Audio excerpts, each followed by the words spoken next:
En 1929, años de creciente prosperidad terminaron en catástrofe. Es la mayor quiebra del mercado bursátil registrado en la historia. Es imposible ignorar la conmoción, la sensación de asombro e incredulidad. Los inversores novatos habían pedido prestadas sumas enormes de dinero para especular en el mercado. El mercado cayó de forma abrupta y muchas personas fueron arrastradas en la caída. Fue muy doloroso. Poco después, miles de bancos quebraban. Millones de personas lo perdieron todo. Había pobreza por todas partes. Era algo realmente terrible. La depresión que siguió al desplome bursátil y se extendió por todo el mundo se prolongó durante una década y fue el preludio de la Segunda Guerra Mundial. Esta es la historia de una catástrofe financiera que esperamos que nunca vuelva a repetirse.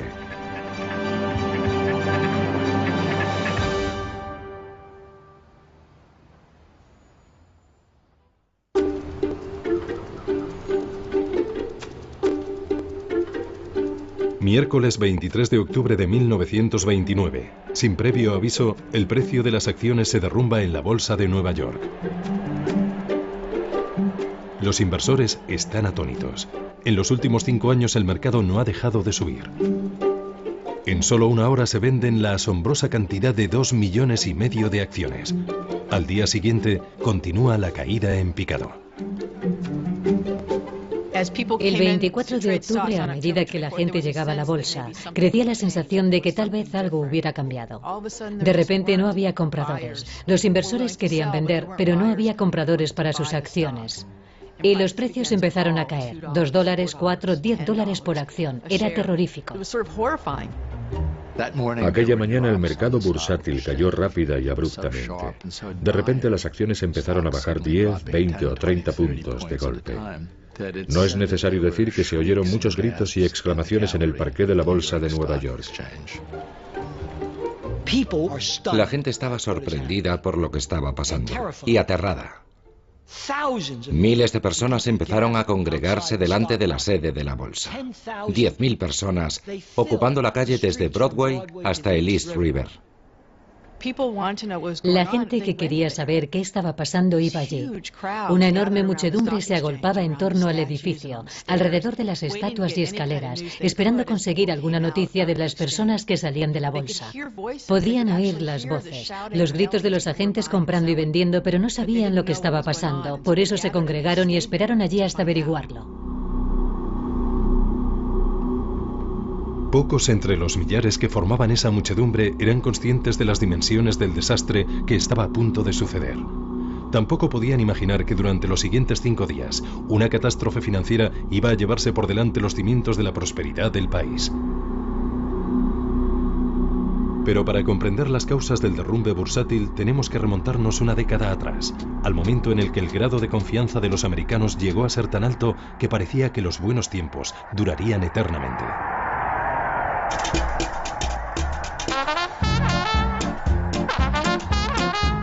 En 1919 Estados Unidos salía victorioso de la Primera Guerra Mundial. El optimismo se respiraba en el aire. Gran Bretaña y sus aliados europeos estaban agotados financieramente a causa de la guerra. Pero la economía de Estados Unidos prosperaba y el mundo bailaba al son de la melodía americana. Las incertidumbres quedaron atrás. Se tenían al parecer pocas dudas acerca de lo que venía. América iba a comenzar la juerga más grande y alegre de la historia, y había mucho que contar al respecto.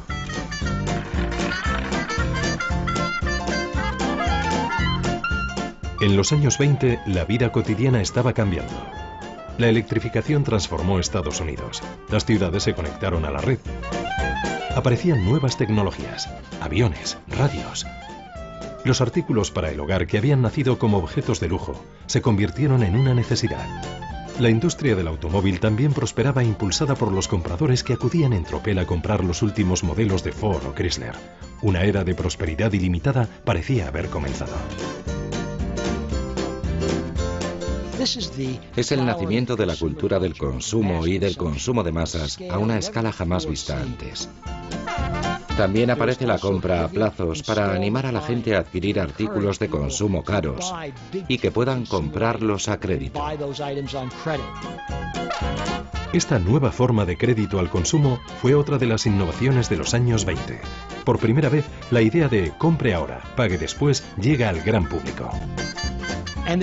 Existe un cierto tipo de cultura del juego que se desarrolla paralelamente y que anima a consumir diciendo: creemos en la satisfacción inmediata. Preocúpese del presente, no se preocupe del futuro. Viva el momento. Era una ideología completamente nueva para una nueva era económica que se basaba en el derecho a ser ricos tan solo por haber nacido en Estados Unidos.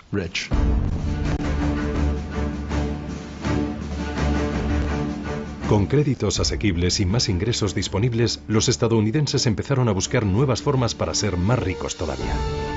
Desde la Primera Guerra Mundial, el gobierno americano había vendido bonos, conocidos como bonos Liberty. Era una forma para conseguir dinero prestado de los ciudadanos que a cambio recibían pagos en concepto de intereses sobre el valor de los bonos. Famosos como Charlie Chaplin y Douglas Fairbanks fueron reclutados para promocionarlos en grandes concentraciones. Los bonos Liberty consiguieron que muchos se convirtieran en inversores en valores por primera vez. Por primera vez en su vida recibían pagos cada 6 meses en concepto de intereses. Con los valores podían comerciar en los mercados y cada día veían en la prensa cuál era el precio de sus bonos. Los bonos Liberty crearon una cultura de la inversión. La mayoría de la gente nunca había comprado valores antes y la gente corriente se acostumbró así a comprar acciones. Pero había otro grupo de personas que pensó que podía aprovecharse de esta nueva cultura de la inversión. Los banqueros de Wall Street. Durante muchos años, Wall Street, el centro financiero de Estados Unidos, estuvo formado por un pequeño y elitista grupo de banqueros que hacían negocios entre ellos en una sociedad cerrada para el gran público. Pero un hombre vio una oportunidad que cambiaría el rostro del mundo de las finanzas. Charles Mitchell, presidente de National City Bank, vio un lucrativo vacío en el mercado. Mitchell observó que los inversores habían comprado muchos bonos de los gobiernos durante la Primera Guerra Mundial y pensó: ahora que existe un público inversor, lo que tenemos que hacer es comercializar otros productos, como bonos corporativos y acciones corrientes, y decir a la gente que son inversiones seguras. Mitchell era un auténtico vendedor con grandes ambiciones.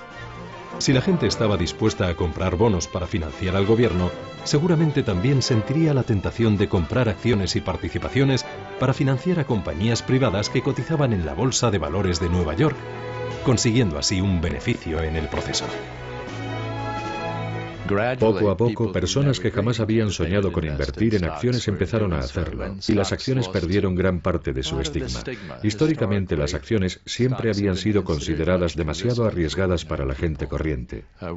Pero en los años 20 existía la sensación de que invertir en acciones no solo era seguro, sino también respetable y fiable.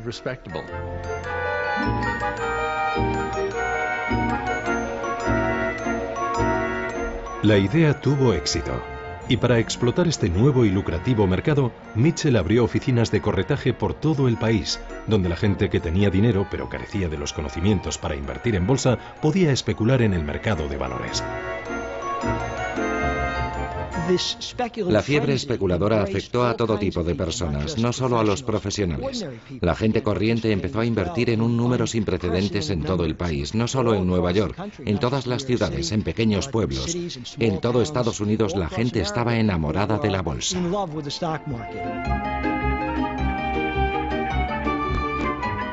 Esto fue posible gracias a la tecnología. La última cotización de las acciones de Wall Street podía ser impresa pocos minutos después en cualquier lugar de Estados Unidos gracias a los receptores telegráficos.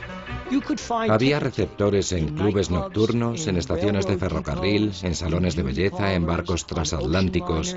El mercado se convirtió en una parte omnipresente de la cultura americana del juego en los años 20. Como, duermo, sueño y hablo de acciones. La única forma que conozco de hacer dinero. Es apasionante, me encanta. $17.000 de beneficio con tan solo $3.500 de capital. No está mal. Hubo una especulación salvaje con toda clase de valores, en especial con las compañías cinematográficas, aeronáuticas y automovilísticas. Uno de los valores calientes de los años 20 fue Radio Corporation of America, algo parecido a lo que hoy es Google. Era lo último en tecnología. Pensaron que era posible poner radio a los coches, imagínese. El público inversor americano empezó a relacionar los productos que usaba fabricados por compañías americanas con la idea de puedo comprar acciones de la compañía que fabrica el producto que me gusta.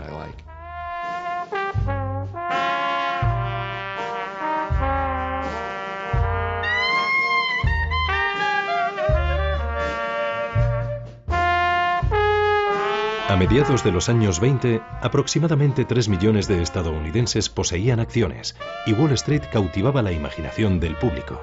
Con historias de fortunas ganadas de la noche a la mañana, la idea de un gran mercado alcista en el que parecía que las acciones solo podían subir se apoderó de todos. Todas las revistas populares, todos los periódicos, todas las emisoras de radio estaban encantadas por lo que estaba pasando en la bolsa. El público seguía fascinado con las inversiones de famosos como Charlie Chaplin y Groucho Marx y las acciones con las que especulaban. El joven cómico Groucho Marx invirtió todos sus ahorros en el mercado de valores y estaba tan satisfecho con sus ganancias en bolsa que convenció a sus hermanos para que invirtieran también. ¡Qué chollo! RCA ha subido 7 puntos desde esta mañana. Acabo de ganar $7.000.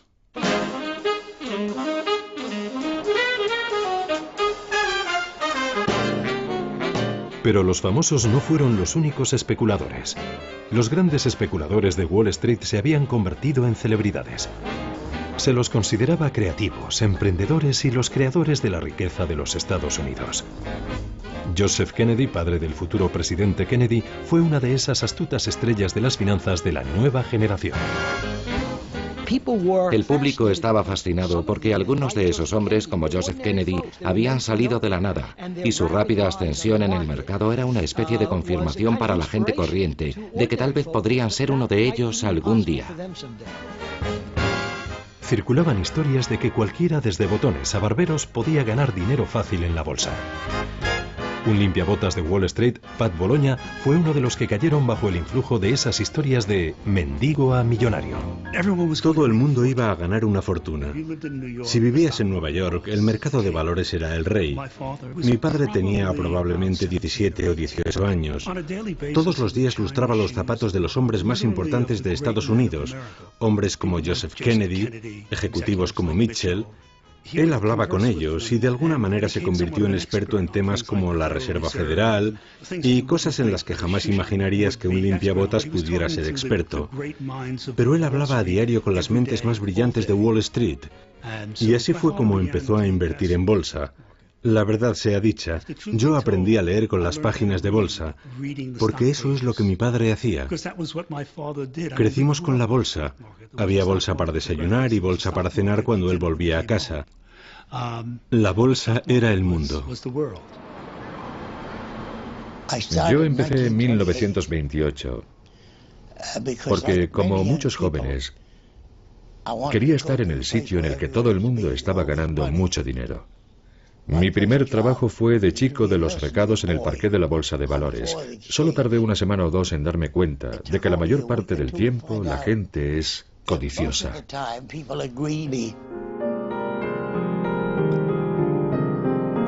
La gente tenía tanta fe en el mercado alcista que empezó a pedir dinero prestado en cantidades cada vez mayores para especular con los precios al alza de las acciones.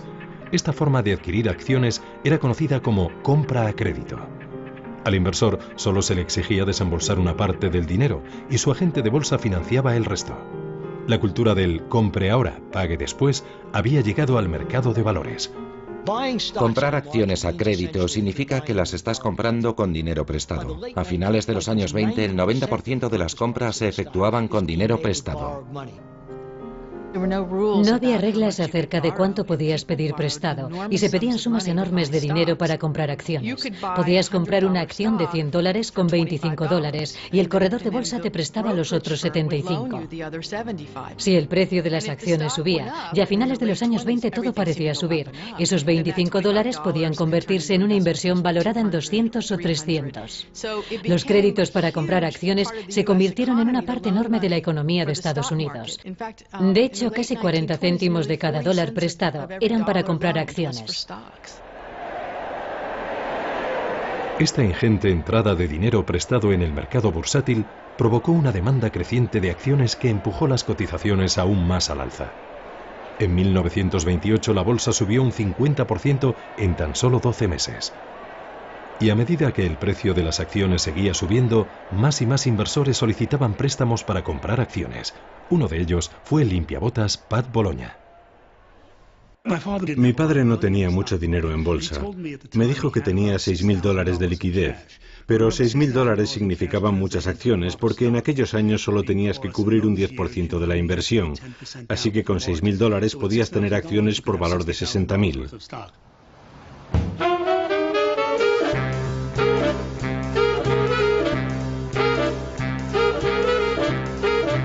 Wall Street estaba hambriento de nuevos clientes. Había un grupo de inversores en potencia que la bolsa siempre había ignorado, pero cuyo dinero ahora quería. Hasta los años 20, las mujeres habían desempeñado un papel muy pequeño en el mercado bursátil, en parte por un simple prejuicio de género. Se las consideraba incapaces de mantener la sangre fría necesaria para especular en el mercado. Pero en los años 20, gracias a su popularización, muchas mujeres se integraron en el mercado bursátil. Los años 20 fueron sin duda un gran momento para las mujeres. Empezaron a ser independientes y a tener su propio dinero. Además, el número de mujeres universitarias aumentó notablemente y al mismo tiempo se sintieron interesadas por el mercado de valores. Para ellas era una forma de tener recursos propios. Una de esas inversoras fue Alice Osten, una neoyorquina pionera de la fotografía. Vivía en Staten Island, justo en la otra orilla, enfrente de Wall Street. Se mudó a esta casa cuando solo tenía un par de meses. Era inteligente y muy aventurera. Cuando cumplió 11 años, le regalaron una cámara que entonces era una nueva invención de la época. Inmediatamente se puso a trabajar.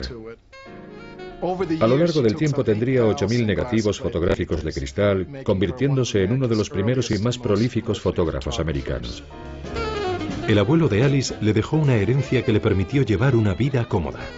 Pero a comienzos de los años 20 empezó a menguar y se sintió tentada por la promesa de dinero fácil y rápido de Wall Street. Cuando Alice Osten descubre que se está quedando sin dinero, se pregunta qué puede hacer. Sus amigos le aconsejan que sea prudente y reduzca sus gastos. Tal vez no viajando a Europa o no comprándose un coche. Pero Alice conoce a un corredor de bolsa que le aconseja: no, compra acciones y hazte rica rápido. Además, puedes pedir un préstamo para comprar más acciones, comprarlas a crédito. Y Alice Osten pensó: vaya, me parece una buena idea.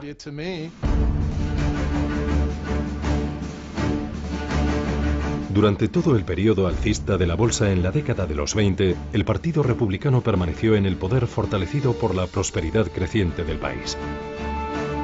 Calvin Coolidge llegó a la presidencia en 1923. Siendo el mismo inversor, guardó un significativo silencio sobre la locura especulativa que reinaba en Wall Street. Calvin Coolidge ejemplifica el temerario e irresponsable laissez-faire, el libre mercado de los años 20. Es famoso por su frase: el negocio de América es el negocio. Fue un periodo de gran prosperidad. El negocio era hacer dinero. Creo que los políticos pensaban: bueno, todo va bien, la economía crece, el mercado se ocupa de todo bastante bien y el trabajo del gobierno es quitarse de en medio.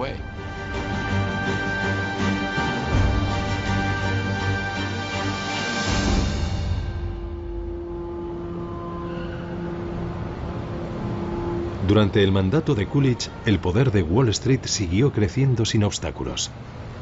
Su administración mantenía estrechos vínculos con un grupo de banqueros y financieros, la élite de Wall Street.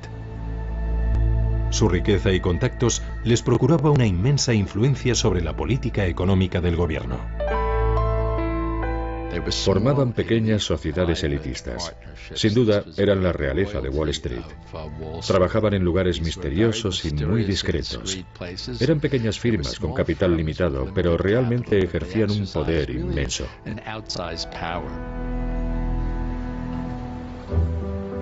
La más prestigiosa entre estas firmas elitistas era el banco JP Morgan. Estratégicamente situado justo enfrente de la bolsa de valores, desempeñaría un papel crucial en los acontecimientos que estaban por llegar. Como socio mayoritario de JP Morgan, Thomas Lamont era el hombre más poderoso de Wall Street. Su influencia llegaba más allá de Nueva York. Lamont y los otros socios de JP Morgan se entrevistaron frecuentemente con los sucesivos presidentes. El abuelo era un hombre muy ocupado. No tenía tiempo, como podían tener otros abuelos, para llevar a su nieto a un partido de béisbol o a pescar y cosas así. El estilo de vida del abuelo era muy elegante, de eso no hay duda. Tenía un yate, el Renard, de 20 metros. Era un yate muy bonito con el que a menudo navegaba río abajo desde su casa en Palisades, viajando por el río Hudson hasta Wall Street, desde donde caminaba hasta el banco.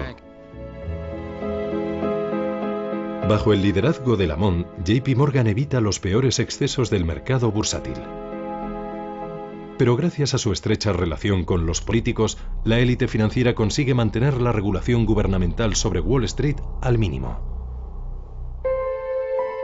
Los especuladores aficionados, paralizados por el valor creciente de sus inversiones, ignoraban por completo cómo funcionaba realmente Wall Street. Con la escasa supervisión del gobierno, el mercado era soberano y la información privilegiada, su ley. Había mucha manipulación en el mercado, era desenfrenada, no existía absolutamente ningún control. Y cuando Wall Street era muy pequeño e independiente, probablemente estuviera bien. Pero cuando personas como tú y como yo invierten el dinero ganado con su sudor, entonces sí importa. El mercado de valores de los años 20 no era ni justo ni democrático. Era un gran casino manipulado por especuladores profesionales.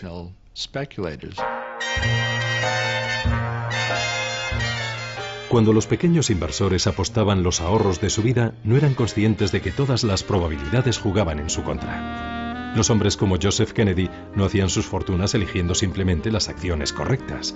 La verdad era que se aprovechaban de la ingenuidad de los crédulos recién llegados.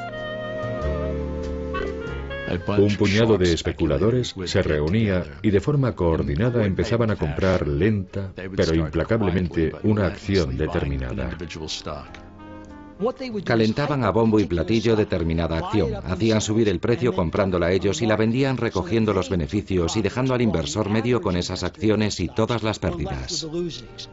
Incluso algunas de las más importantes casas de inversión de Wall Street se dedicaban a este tipo de manipulación del mercado.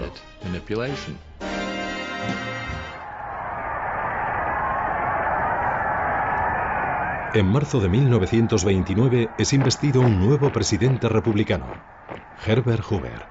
En su discurso tranquiliza a los estadounidenses.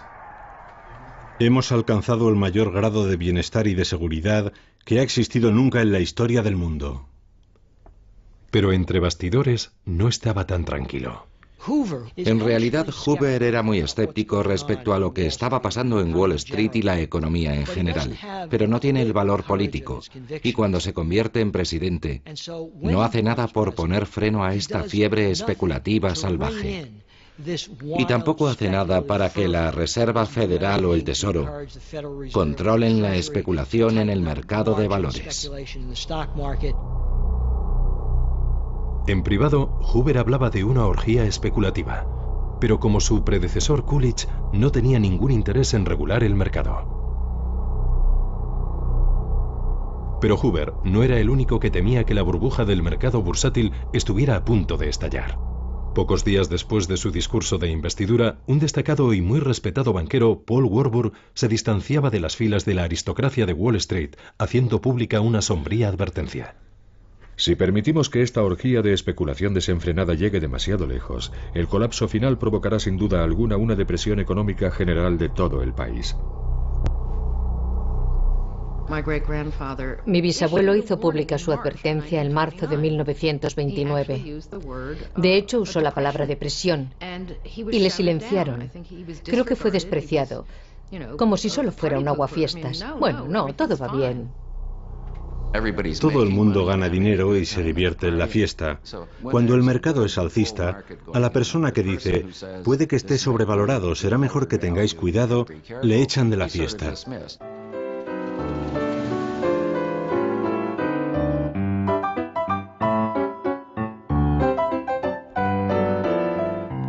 La predicción de Warburg cayó en saco roto. Y entre mayo y septiembre de 1929, 60 nuevas compañías fueron presentadas en la Bolsa de Valores de Nueva York, añadiendo más de 100 millones de acciones al mercado, alimentando la burbuja bursátil. Siempre oyes lo mismo con cada burbuja. Esta vez es diferente. Es un mundo financiero diferente. De hecho, Groucho Marx, que fue uno de esos inversores, fue a ver a su corredor de bolsa y le dijo: oye, no entiendo cómo los precios pueden seguir subiendo. Y el agente le dijo: tienes que comprender que ahora estamos en una economía global. Eso en 1928 o 29. Creo que he oído eso unas cuantas veces desde entonces.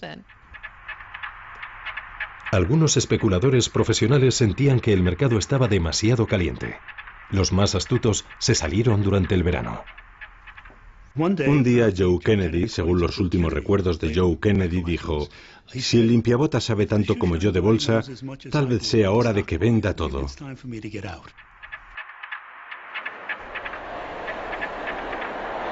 En septiembre, el mercado era cada vez más volátil. A puerta cerrada, el presidente Hoover reconocía su creciente preocupación. Herbert Hoover siguió consultando a sus amigos de Wall Street, preguntándoles si debía preocuparse, y recibió un informe de Thomas Lamont, el principal accionista de J.P. Morgan & Company. El abuelo le decía en su carta que el mercado se corregiría a sí mismo y que no parecía haber ninguna necesidad de que el gobierno interviniera en él. Lamont tranquilizó a Hoover afirmando que no existía motivo alguno para la preocupación, y el informe finalizaba con la frase: el futuro parece brillante.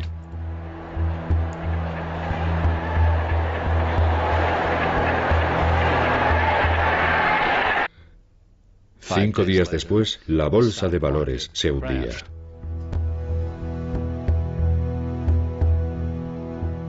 Nadie sabe qué fue lo que provocó la pérdida repentina de confianza al final de la jornada del miércoles 23 de octubre.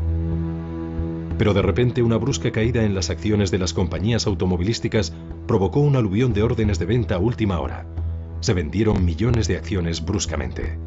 Al día siguiente, el gran crack de 1929 comenzaba.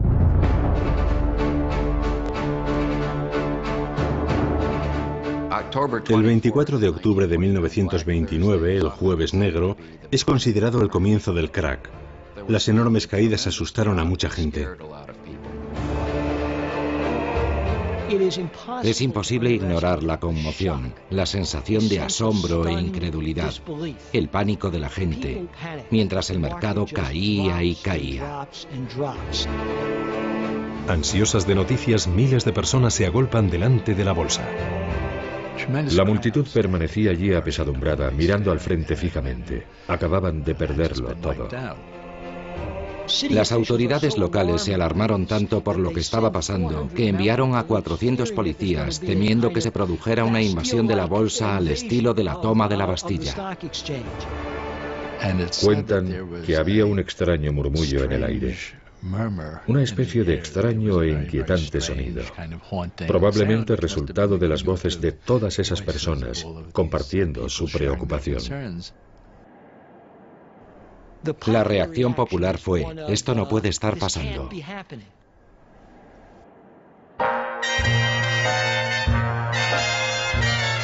Un británico estaba allí de visita aquel día.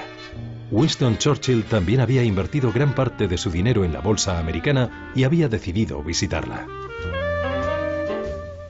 Casualmente me encontraba paseando por Wall Street en el peor momento del pánico, cuando un perfecto desconocido que me había reconocido me invitó a entrar en la galería de visitantes de la bolsa.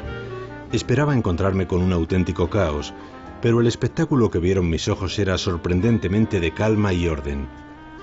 Los 1.200 miembros de la bolsa caminaban de un lado a otro como en una película a cámara lenta de un laborioso hormiguero, ofreciéndose entre ellos gigantescos montones de acciones a un tercio de su antiguo precio.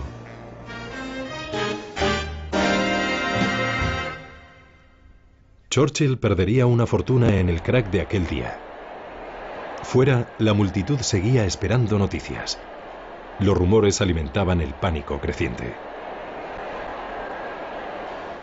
Una vez que el desplome comienza, El verdadero problema es de confianza. Cuando se pierde toda la confianza en la economía, lo bueno y lo malo caen juntos. Por ello, la élite de los grandes inversores hace todo lo que puede por restaurar esa confianza, para convencer a la gente de que la economía y la bolsa van bien. Los banqueros sabían que tenían que hacer algo para evitar el colapso total de las finanzas. Un periodista del Times fue testigo de los acontecimientos. La gente seguía llegando y cada vez era más ruidosa. En mitad de la multitud se formó un remolino. Un hombre en mangas de camisa intentaba abrirse paso para cruzar la calle en dirección a las oficinas de Morgan. Era Charles Mitchell, el presidente de National City Bank. Alcanzó el edificio de oficinas de Morgan y poco después supimos a lo que había ido. Charles Mitchell había sido convocado a una reunión en la sede de JP Morgan. En torno a la mesa se sentaban otros 4 importantes banqueros, incluido Richard Whitney, vicepresidente de la Bolsa de Valores de Nueva York. Eran algunos de los hombres de negocios más ricos de Estados Unidos. El valor de sus activos personales sumados ascendía a $6.000 millones. Thomas Lamont presidía la reunión. Creo que supuso un gran shock para el abuelo. Sin duda no había previsto que pudiera ocurrir algo como el gran crack. El abuelo convocó una reunión en sus oficinas de Wall Street con algunos de los principales banqueros de la ciudad para organizar un plan que evitara que la bolsa se hundiera. Para ello decidieron crear un fondo de $250 millones. El fondo sería utilizado para mantener una lista de acciones fundamentales. A la hora del almuerzo, Richard Whitney vuelve a atravesar la calle en dirección al edificio de la bolsa. Con la enorme inyección de liquidez de los banqueros, Whitney espera que el mercado se recupere. Whitney se dirigió al mostrador donde se vendían las acciones de US Steel y compró 25.000 acciones a un precio muy superior al que se estaban vendiendo. Y después se dirigió hasta los vendedores de otros grandes valores e hizo compras similares. La idea era restaurar la confianza de todos los inversores en el mercado. Otros grandes titanes de las finanzas de aquella época, incluido John D. Rockefeller, hicieron compras similares con la esperanza de que este acto simbólico invirtiera la tendencia. Y funcionó. Era tal el mágico poder del apellido Whitney y del apellido Morgan que súbitamente la bolsa se dio la vuelta y empezó a subir. La noticia de la reunión ya se había filtrado y los periodistas buscaban desesperadamente información. El abuelo recibió a un grupo de periodistas que se habían reunido en Wall Street delante de sus oficinas. Su estilo era siempre mantener la calma y no decir nunca nada que pudiera provocar, que pudiera minar la confianza del público en el mercado bursátil. El canoso señor Lamont nos recibió con una actitud tranquilizadora. Era como el hombre que sale al escenario de un teatro en llamas a pedir al público que mantenga la calma diciendo que no hay motivos para la alarma. Se han producido algunas ventas guiadas por el pánico en la bolsa y hemos mantenido una reunión para tratar la situación. Hemos llegado a la conclusión de que no hay firmas en dificultades y que los márgenes se mantienen satisfactoriamente. El abuelo y muchos otros sentían que lo peor había pasado, pero estaban muy equivocados.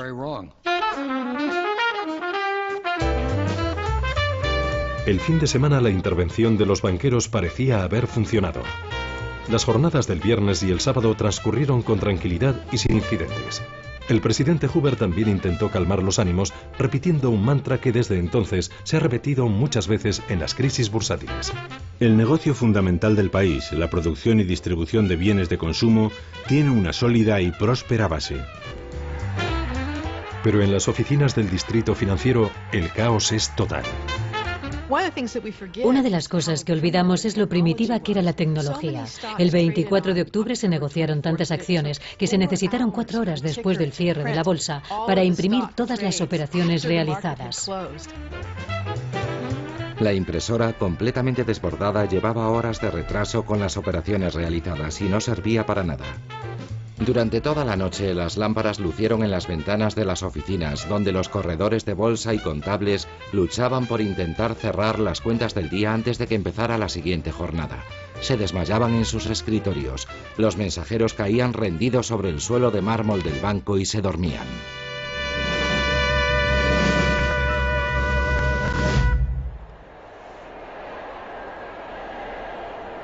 El lunes, agotadas las cintas de las impresoras, los aterrados inversores, desesperados por conocer los últimos precios de las acciones, colapsan las líneas telefónicas entre Nueva York y otras grandes ciudades. Por primera vez, muchos especuladores descubrían el lado negativo del crédito fácil y de la compra a crédito. Un porcentaje significativo de los inversores que compraban acciones en los años 20 lo hacían con dinero prestado. Y por supuesto, lo maravilloso de comprar acciones con dinero prestado es que las ganancias se aceleran y multiplican de una forma tremenda cuando el mercado es alcista. Pero cuando el mercado baja, el mecanismo funciona a la inversa y las pérdidas también se multiplican. Los inversores que solicitaron crédito para comprar acciones ahora tenían que aportar más avales y eso no había pasado mientras el mercado subía. Solo habían invertido $25 por una acción valorada en 100, pero ahora la acción había caído y la sociedad de corretaje bursátil que había hecho esos préstamos empezó a preocuparse de que no se pagaran. Quienes compraron acciones a crédito recibieron llamadas pidiéndoles más dinero o si no sus acciones serían vendidas. Su cuenta necesita $600. En caso de que no recibamos dicha cantidad antes de la 1 del mediodía del martes, todas las acciones de su cuenta serán vendidas. Considérese avisado a tal efecto. Y eso era algo muy complicado. Algunas personas no tenían liquidez que aportar o necesitaban tiempo para hacerlo, pero los corredores estaban tan nerviosos que no podían esperar. Y el lunes la bolsa comenzó a caer a una velocidad aún mayor de la que había caído el jueves. De hecho, se convertiría en una de las peores sesiones de la historia del mercado bursátil estadounidense.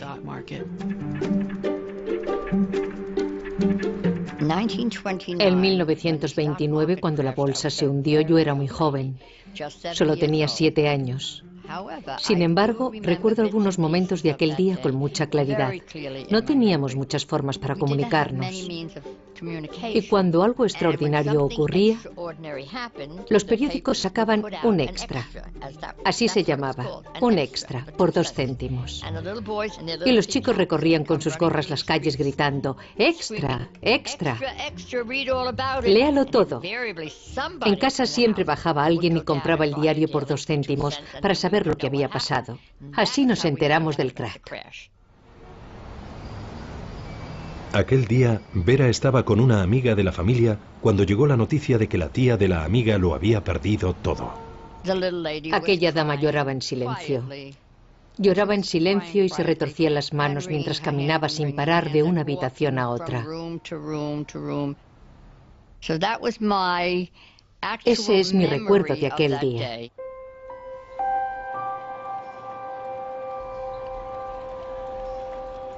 En la mañana del martes, algunos de los nombres más famosos entre las empresas nacionales ven cómo sus precios caen en picado.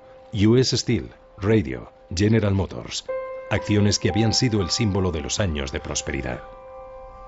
El martes, las oleadas de órdenes de venta no dejaban de llegar. Esta vez, las ventas fueron tan fuertes e implacables que no hubo reunión a la hora del almuerzo en JP Morgan. Era evidente que el volumen de ventas hacía inútil cualquier esfuerzo de los banqueros por contener la avalancha. El martes por la tarde, todas las acciones del país valían un 20% menos de lo que costaban cuando abrió el mercado el lunes por la mañana. La industria del país había perdido un 22% de su valor en 36 horas. Hoover era el presidente. Y él y Andrew Mellon, el secretario del Tesoro,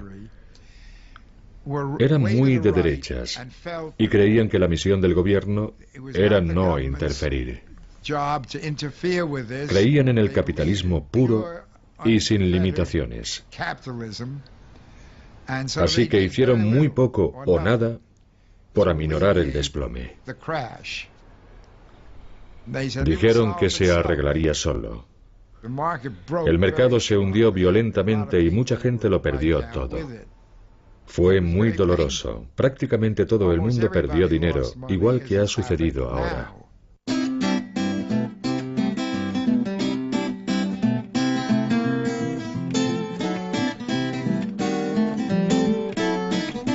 Se calcula que al término de aquellas 5 sesiones de bolsa, 25.000 millones de dólares del patrimonio de los ciudadanos habían desaparecido sin más. La bolsa sigue cayendo sin parar. Hay órdenes de vender todo. Calculo que con suerte me quedarán unos $500. Un humilde final para un beneficio potencial hace apenas 4 meses de casi $100.000. Por lo menos, me repito a mí mismo, lo he perdido todo en el mayor momento de pánico de la historia. Tuve mucha suerte. Nunca perdí mi trabajo. Me bajaron el sueldo. Afortunadamente, mis jefes eran gente rica. Y cuando me lo dijeron, me preguntaron, ¿por qué sonríes? Les dije, creía que ibais a despedirme. Aquellos que pudieron permitírselo, aceptaron las pérdidas con humor negro. Soy una de las ovejitas esquiladas por Wall Street. Cuando era una niña, un mecenas me dejó $1 millón para mi educación musical. Pero a mí me pareció que no podía vivir con las rentas de $1 millón. Así que pedí a todos mis amigos ricos consejos para invertir en bolsa. Ellos me los dieron y perdí mi $1 millón. Ahora lo único que me queda es mi abrigo de chinchilla. A partir de ahora mis manos no volverán a tocar la bolsa. Solo las teclas del piano. Pero si sois tan afortunados de tener $1 millón, conservadlo. Y no juguéis en bolsa. Otro artista que apostó y perdió fue Groucho Marx. Sus temerarias inversiones le costaron todo lo que había ganado. El destino de Alice Osten, la fotógrafa de Staten Island, fue como el de aquellos que se sintieron atraídos por la bolsa, ignorando los riesgos. Básicamente lo perdió todo. En el año 29 y en el 30 sus inversiones desaparecieron. Fue un auténtico shock para Alice Osten. Pienso que ella, como mucha gente, no se lo creía. No podía creérselo. Pensaba que el mercado se recuperaría, que lo único que tenía que hacer era esperar un poco. Y siguió viviendo como si fuera rica. Alice hipotecó su casa, pero no para pagar las facturas, sino porque una vez más quería hacer un lujoso viaje a Europa. Mi padre lo perdió todo. Lo había perdido todo, pero tenía 22 años, así que se lo tomó magnánimamente. Bueno, cuando tienes 22 años no es tan dramático. La gente que le rodeaba eran personas de 50 y 60 años que perdieron los ahorros de toda la vida y que estaban aterrorizadas. No todo el mundo pudo soportar las pérdidas. Aunque se ha exagerado el número de suicidios, a algunos les pareció la única salida. Todos hemos leído historias acerca de Wall Street, de personas que abrían las ventanas de sus despachos y saltaban. Ocurrió en realidad, no es una leyenda urbana, la gente se suicidaba. Personas que habían trabajado 30 y 40 años en Wall Street, que habían amasado fortunas y que en pocos días lo habían perdido todo.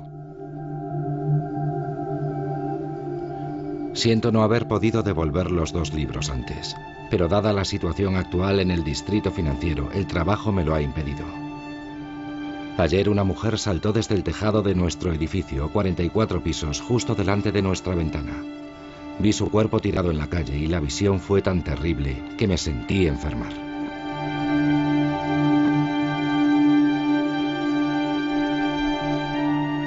Los efectos del catastrófico crack de Wall Street llegaron a todo el país.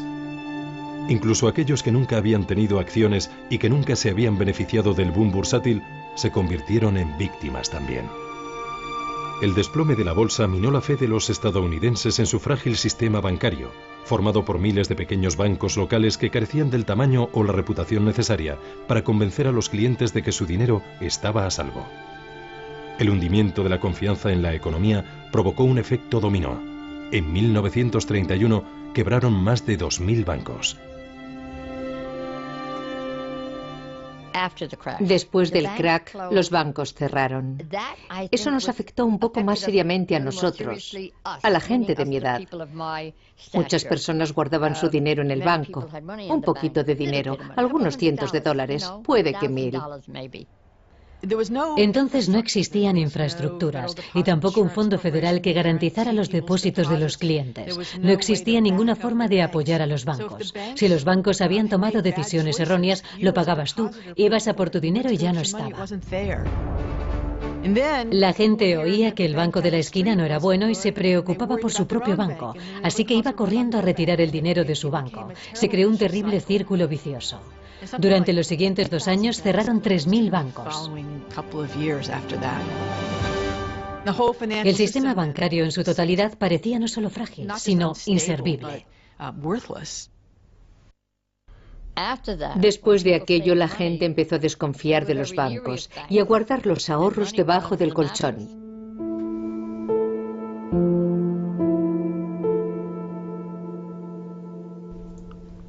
El desplome bursátil de 1929 no creó la Gran Depresión, pero inició una secuencia de acontecimientos que finalmente habrían de culminar en la Gran Depresión. Bien, puede que todo esto nos resulte familiar. Los bancos prestaban dinero al mercado bursátil, las compañías prestaban dinero, los corredores prestaban dinero y cuando la bolsa cayó todo ese dinero desapareció.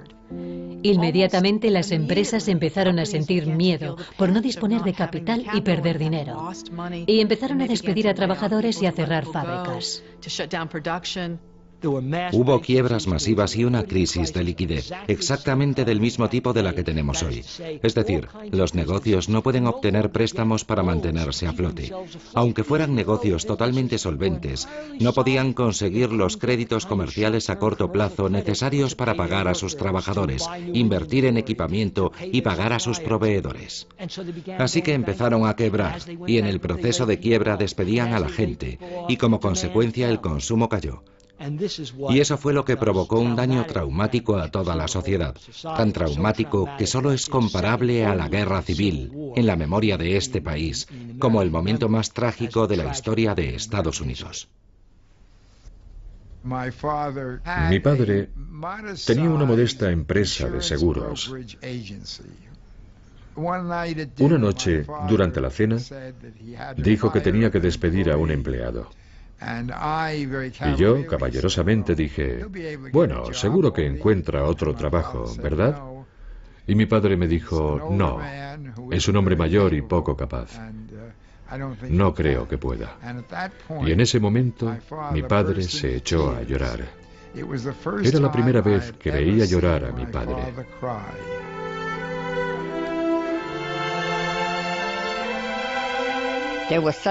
Nuestras vidas y las de todos aquellos que conocíamos cambiaron mucho después del crack. Los padres de muchas de mis amigas perdieron sus trabajos. Y como no podían pagar el alquiler, fueron desahuciados. Había pobreza por todas partes.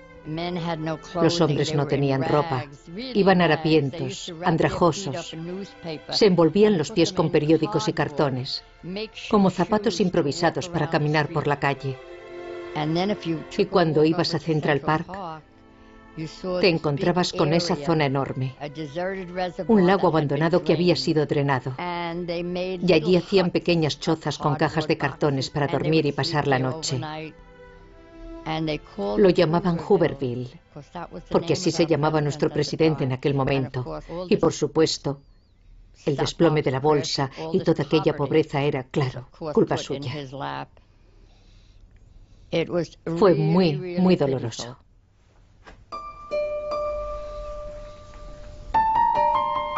Como muchos otros, la fotógrafa Alice Osten luchó por seguir pagando los plazos de la hipoteca cuando llegó la Gran Depresión. En pocos años de depresión, Alice Osten se quedó sin dinero. No le quedaba nada. Y perdió su casa. La llevaron a un hospicio sacado de una novela de Dickens, donde sobrevivió un par de años. Milagrosamente, sus fotografías fueron descubiertas. Las revistas Time y Life le compraron algunas fotos y ganó el dinero suficiente para mudarse a una residencia digna. En cierta forma, sus fotografías acudieron en su auxilio. La salvaron de la pobreza y le permitieron vivir dignamente 1 o 2 años. Paul Warburg, quien con tanta precisión había pronosticado el desplome bursátil y la depresión, salvó del desastre al banco que dirigía saliéndose de la bolsa a tiempo. Pero eso no supuso ningún consuelo para él. Probablemente mi bisabuelo nunca recuperó su equilibrio personal después del crack. Le llamaron la Cassandra de Wall Street. Creo que le resultaba muy doloroso. Todos recordamos que Cassandra no solo pudo ver el futuro, también fue condenada a ser ignorada. Creo que le provocó su propia depresión personal. Dudo mucho que alguna vez dijera, ya os lo dije. Creo que le parecía muy trágico que la depresión mundial hubiera podido prevenirse o evitarse, o por lo menos reducir su impacto. Y pienso que probablemente eso le condujo a una muerte temprana.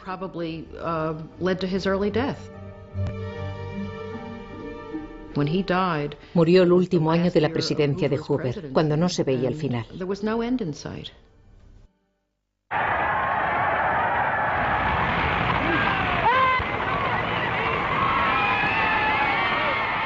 Pero en 1932, 12 años de mandato republicano llegaban a su fin.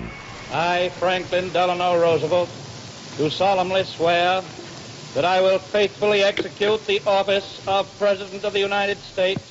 El demócrata Franklin Delano Roosevelt fue elegido presidente en una victoria aplastante. Su primera tarea era restaurar la confianza. The only thing we have to fear is fear itself. Recibido como un salvador, Roosevelt prometió un nuevo compromiso con el pueblo americano y regular el sistema financiero.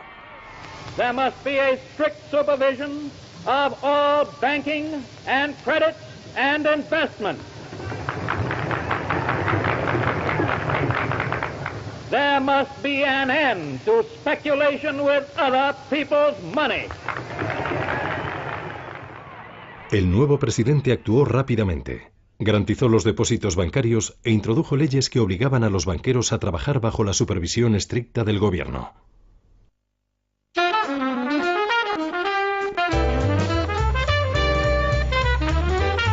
El Comité de Banca del Senado abrió una investigación.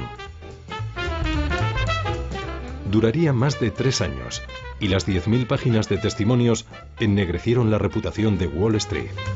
Ferdinand Pecora, el ambicioso abogado del comité, retó a la élite de los banqueros a que explicaran su conducta. Llamó a testificar a esos banqueros. ¿Y qué descubre? Descubre que Charlie Mitchell de National City Corp había vendido acciones a su mujer para evitar pagar impuestos. Richard Whitney, quien con tanta audacia compró acciones el Jueves Negro, perdió su dinero, pidió prestado a su hermano y como tampoco le salió bien, empezó a robar a sus clientes. Finalmente fue condenado a prisión. El banco más prestigioso de América, JP Morgan, estaba igualmente muy lejos de ser inocente. Las vistas descubrieron evidencias de una lista que ofrecía acciones preferentes a amigos influyentes, incluido un antiguo presidente. No solo había socios de Morgan y miembros de la familia Morgan, también importantes ejecutivos de empresa e incluso algunos políticos. Calvin Coolidge, por ejemplo, estaba en dicha lista de acciones preferentes. Fue una práctica que mucha gente consideró incorrecta. Ferdinand Pecora dijo una gran frase. Eran revelaciones escandalosas de la baja estofa de las altas esferas. Me encanta, porque podemos decir lo mismo hoy en día. En respuesta al escándalo público ante los negocios sucios de los banqueros, el presidente Roosevelt creó la SEC, la Comisión de Bolsa y Valores de Estados Unidos. Su misión, limpiar Wall Street. Al frente de ella puso a un hombre que sabía más que la mayoría sobre prácticas poco éticas. Cuando el presidente Roosevelt creó la SEC para controlar a Wall Street, nombró a su viejo amigo y seguidor Joe Kennedy como presidente. Es como poner al zorro a vigilar el gallinero.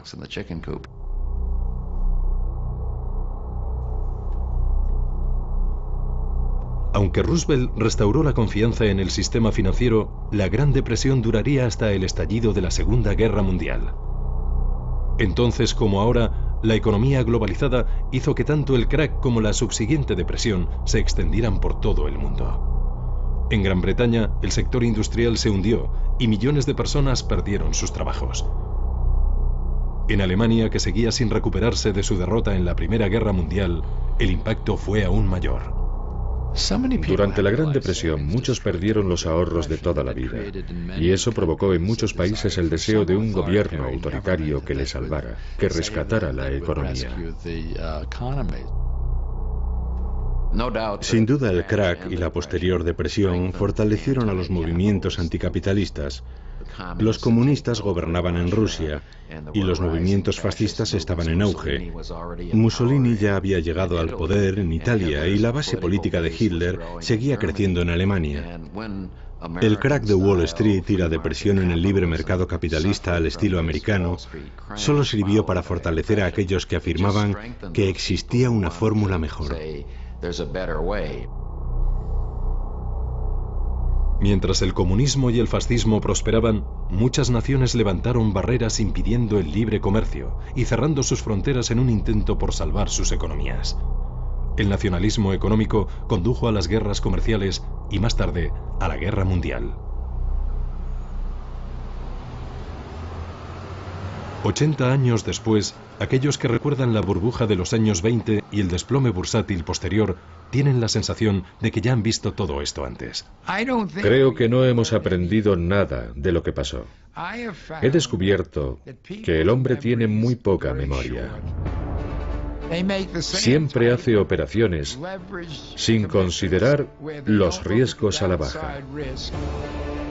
Tenemos muchos créditos baratos, igual que en los años 20. Ahora existen créditos baratos y la gente ha especulado con la vivienda y la burbuja inmobiliaria ha estallado. El consumidor americano está de deudas hasta las cejas y no puede mantener esa deuda. La crisis de las hipotecas subprime es un síntoma evidente de eso. En los años 80 y 90 renació la fe en el libre mercado. Y cuando el optimismo volvió, muchas de las regulaciones introducidas por Roosevelt parecían pasadas de moda y fueron olvidadas lentamente. Una vez más, un mercado poco regulado permitió que la especulación creciera sin control. Ahora estamos cosechando los frutos de aquella liberalización y en ese sentido estamos en la misma situación que en 1929, cuando el gobierno cerró los ojos ante lo que pasaba en el mundo financiero. Lo que espero y pienso es que el gobierno ha aprendido la lección y está intentando tomar medidas más activas y mucho más agresivas que las que se tomaron en los años 30 para intentar reducir los daños y el deterioro económico. La esperanza es que esas medidas funcionen. Pero la lección del crack de 1929 es que la historia se repite y que la locura y la codicia humanas son fuerzas mucho más poderosas en el mundo de los negocios que la razón y la moderación.